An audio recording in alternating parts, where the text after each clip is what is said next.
Have you ever thought about how Eve sees good things in the thing God said would kill her? The problem is, it didn't matter how good the tree looked. What mattered is what God said about it.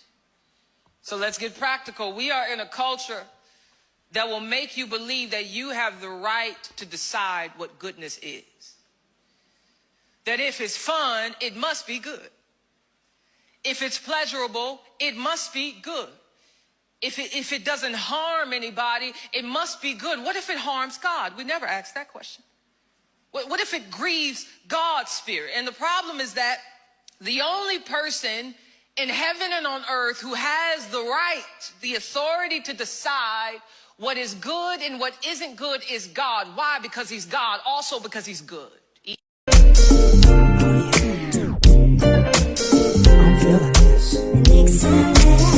I'm your professor, I will test you in the worst way. Don't bring a scantron, pop quizzes all day. Cause of our chemistry, we do biology.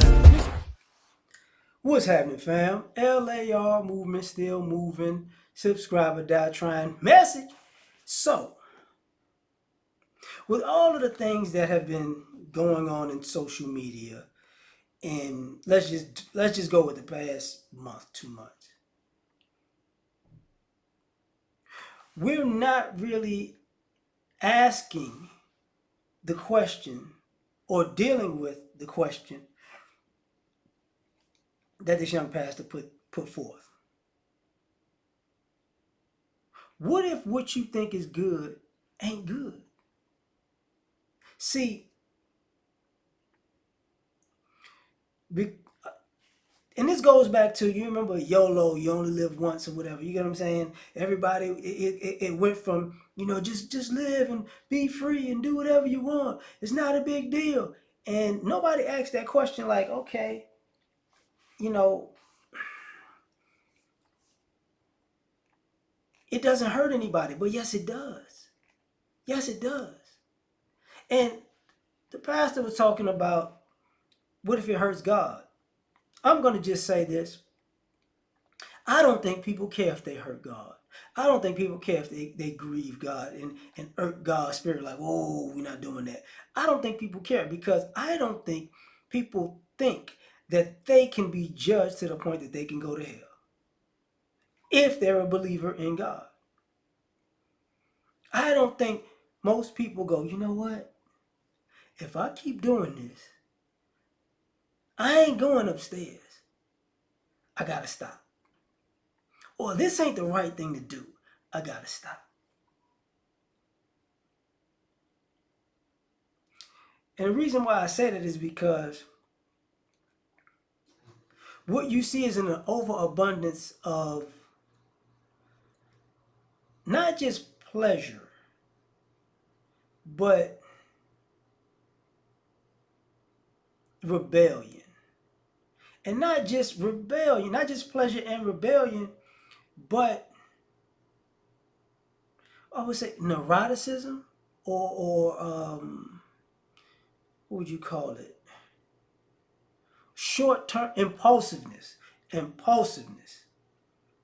Because guess what? If I play video games all day, it's great. It's good. It's so fun. And I learned in college, if you play video games all day, that's what you're going to be doing all day. And you're not going to pay attention to the time because you're just playing around all day. And then at one point, you're going to look up and it's going to be 4 or 5 o'clock in the morning. Or it's going to be 4 or 5 and you're like, wow. And then it's going to be noon. And then you're going to wait, what did I miss? Everything. You got people who are overly sexual. Sex. And it feels good. It's not hurting anybody. It feels so great. Oh, I want to do it over and over again. I want to do it freakier and nastier. And I just want to do it all. And it's like, okay. It doesn't hurt anybody. Okay.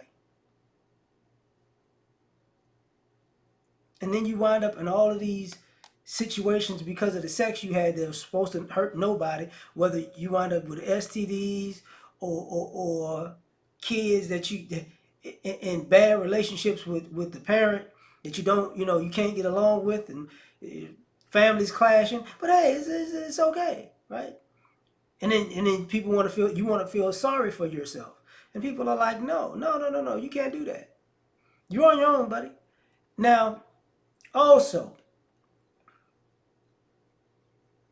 you have people overeating, over consuming, whether it's eating, drinking, drugs, however you want to slice it, right? Because it feels good. If, oh, I'm eating again, I'm eating again, it tastes so good, it tastes so good, it feels so good, it tastes so good. Now you're having a heart attack at 32. But it's not hurting nobody, this is what I want to do. Now you breathing heavy trying to get up, walking from the bed to the bathroom in the morning. It makes no sense. But hey, this is what you want to do. You're not hurting anybody but yourself, but you don't care that you're hurting yourself until it's too late. Some people you're drinking yourself, smoking yourself, getting high to the point where it feels good, it feels good, it feels good, it feels good, it feels good.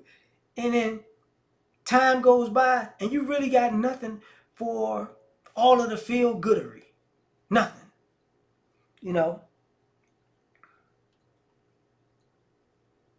I can even expression feels good, right? I want to express myself and express myself and express myself and speak my mind and show the world who I am, because I know who I am and I'm expressing me. And you can get addicted to expressing yourself to the point where you don't pay attention to the fact that you're hurting yourself, because are you really expressing yourself, or are you really making yourself out to be a character that's expressing itself? Because now you're hurting yourself by overly expressing yourself when you really don't know you. You're just trying to use expression as a way. So now you're hurting yourself, because now you can't really back. Now you get lost in expression and lose you. You get what I'm saying? So, but people don't take it into consideration, which is a problem. I think it's a major, major problem. But it feels good. It feels good to feel good. But the interesting thing is, if it feels good to feel good, do you forget that too much of a good thing is bad? And some people are, too much of a good thing isn't bad. Yes, the heck it is. Yes, it is. Water is good for you, but too much of it, you could basically kill yourself.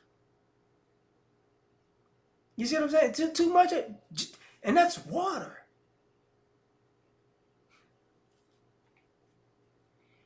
Air is great, but if you if somebody just taped your mouth and just push air straight to you and you couldn't breathe out, this wouldn't be a good thing for you. Blow your lungs up, buddy. You get what I'm saying? But hey, what happens because we're in a society where when people say, hey, we got to reel that in. I know you like that, but you got to cut that out. Because now you can't cut off all of your impulses. And since you can't cut off all of your impulses, and you feel like all of your impulses make you feel good and they're good because they make you feel good, guess what you can't do? Control yourself. And now you become out of control because, you know, you're, you've conditioned yourself to only operate in what feels good. So now you can't go through any adversity in life. And here's the thing about feeling good.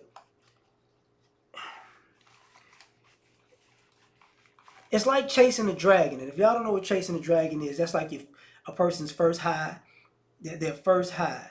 And then they're chasing a dragon, trying to find that first high over and over again, right? So you start chasing a dragon because you want to feel good all the time.